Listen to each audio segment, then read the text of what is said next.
This is a demo on painting veins of a leaf, specifically when veins are a lighter green and the leaf is a darker green.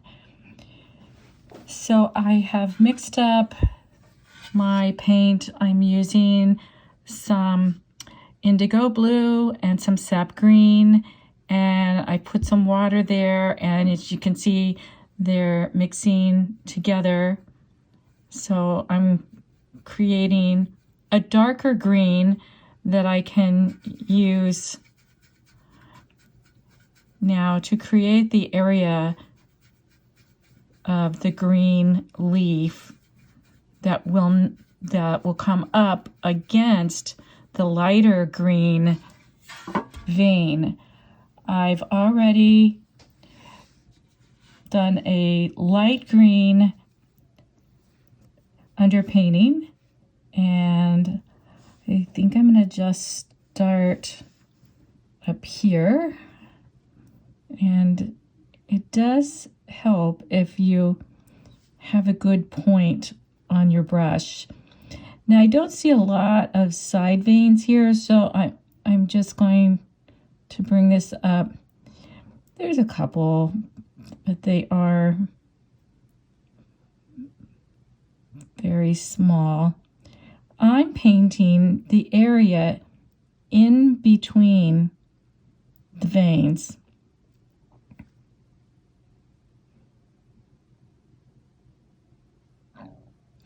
And keeping these little spots that I'm painting as specific as you can. Just being careful and making sure that as it gets towards the edge of the leaf, that it is getting smaller.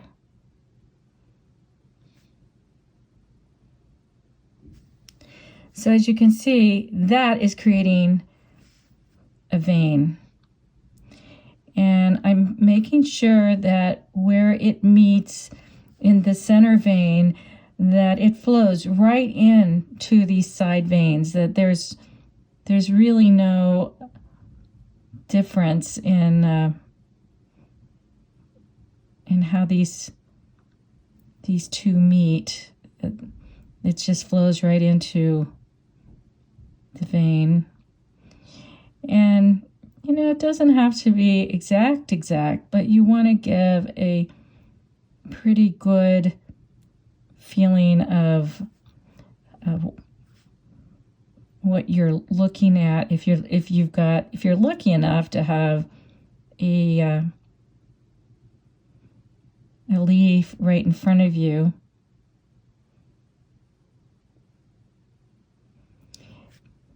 And I can see all these little side veins. So as I'm working in these tiny sections, I'm kind of thinking about putting those little side veins in, and careful to always be thinking about how wide the veins are, and keeping it as different as I can.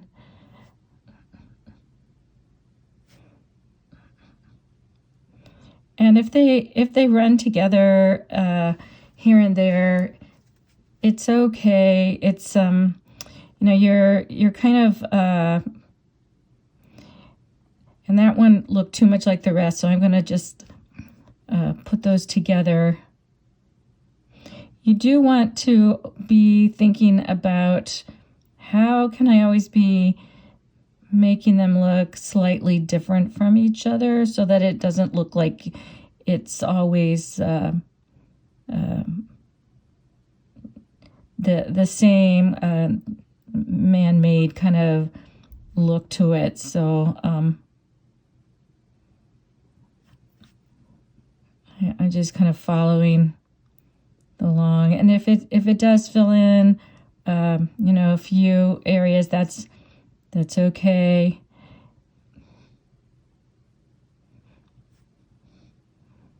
Sometimes it does that.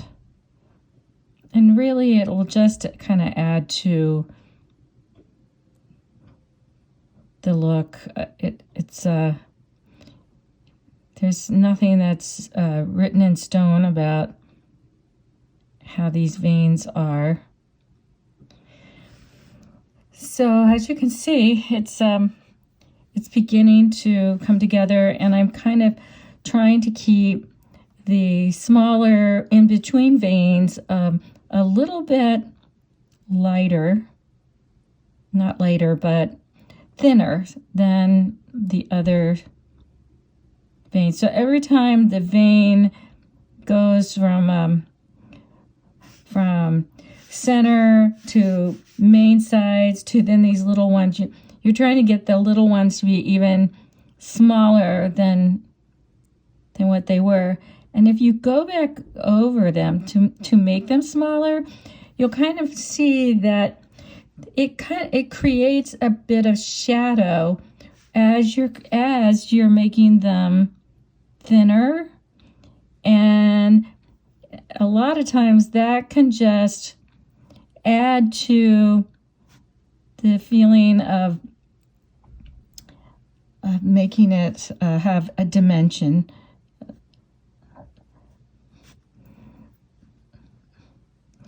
And it's just a little bit more color on top of what you have adds that dimension.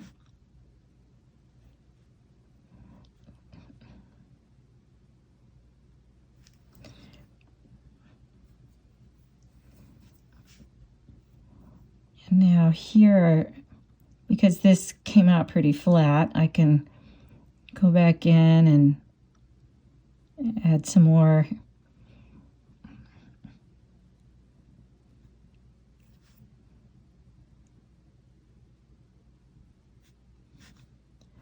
So you're just building up not only these areas of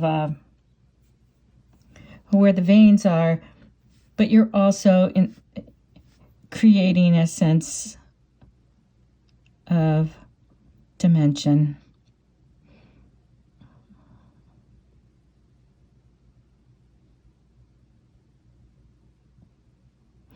And once you get these filled in, you might even find you want to go back and add a little bit more darker tones in some of the areas.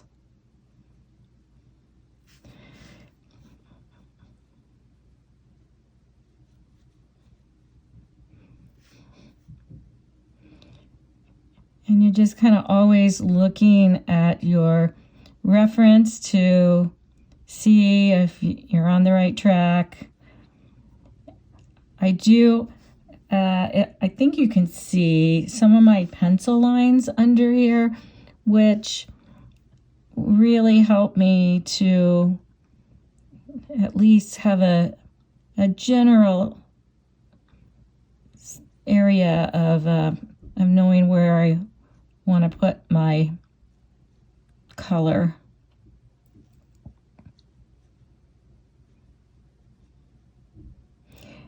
And I know it's tricky to always be thinking about how can I vary these shapes so that they're not all alike, but you really kind of have to think about it, and as you're painting, be looking at your reference and picking out shapes that you see, and then just putting that shape into the areas that you're painting. I mean, I'm being careful, but I'm not being super careful. These edges are not that precise. And actually there's even some smaller veins that I see, but I'm not getting quite that detailed.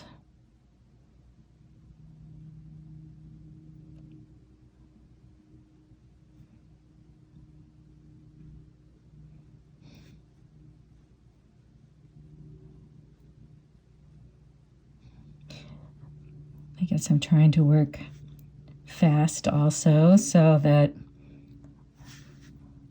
you're not sitting here watching me paint all day.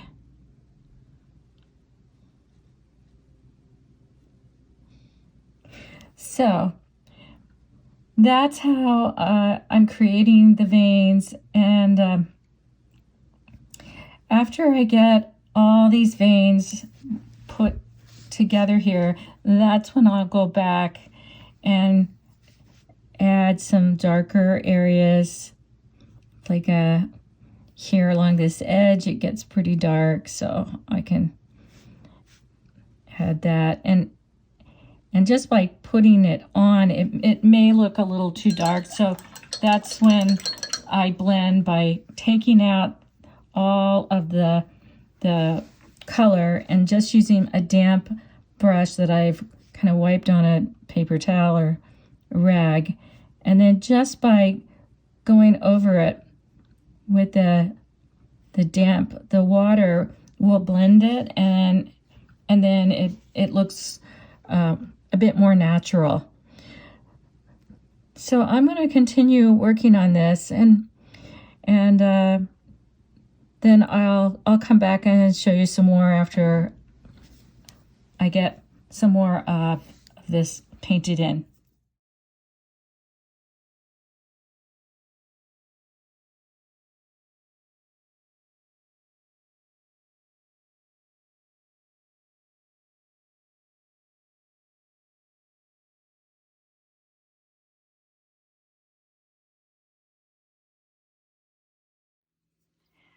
Now I've got the basic shapes put in, and the veins are all very much there, but it's kind of flat, and that underpainting is just one shade, and that's it. So now I'm going to go over some areas with a wash of blue, and just give those veins a little bit of shadow.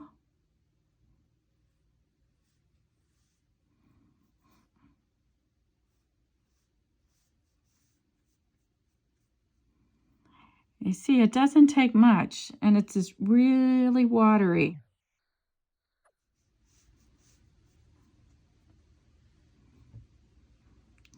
And anywhere where you know they're going to be in shadow, you can just bring some color over these just to kind of soften it. And this is not a lot of color, but enough to just soften what I put down.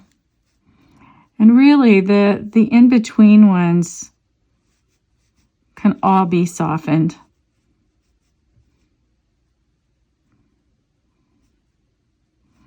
The ones at the ends that really need to stay very small.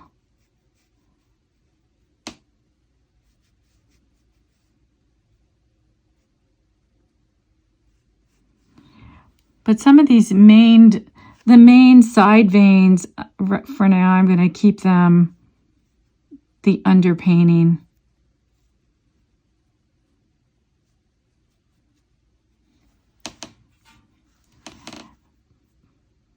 Pretty much all of this has to get toned down.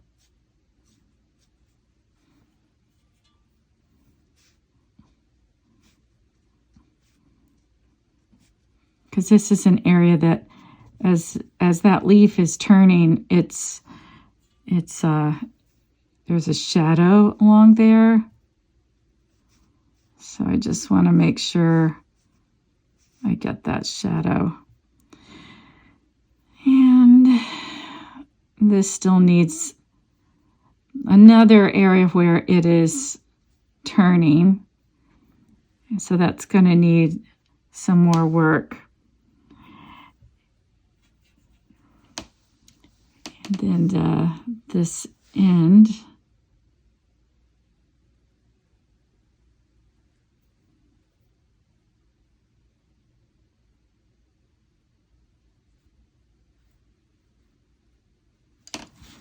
Before that dries, I'm going to blend that.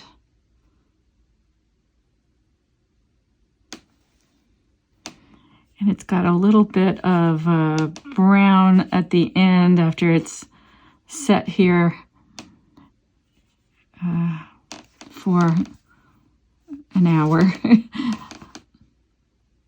So I'm just going to touch some of this on the end and then drag that.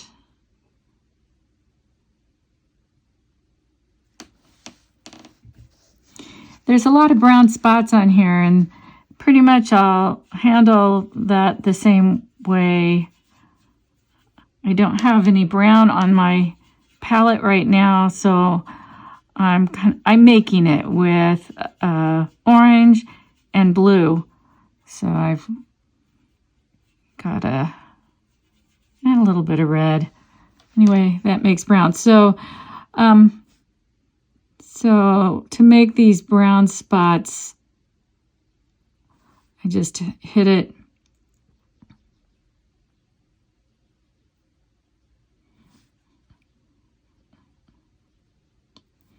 wherever I feel I want to make one of these. And the trick is to vary it, of course. And I'll let that dry. And while that's drying, I'm going to keep building up some of the shadow areas with the dark green. So for example, this edge right here.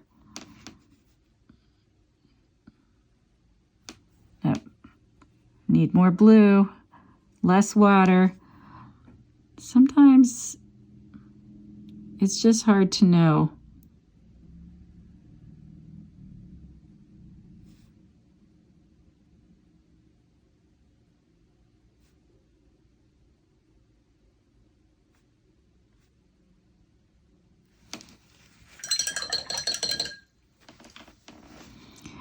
So I'm just going to keep working on building up shadow, and I will come back when I can show you more. I've got the shading done on this half to a point where I'm pretty happy with it. I still need to put in some of the brown dots and then start working on this side, getting the darker tones in and working on this edge, which is curled up slightly. And I think what I'm going to do is go ahead and put a shadow on, because by adding that shadow, I'll be able to better understand how to shade this little curled up area.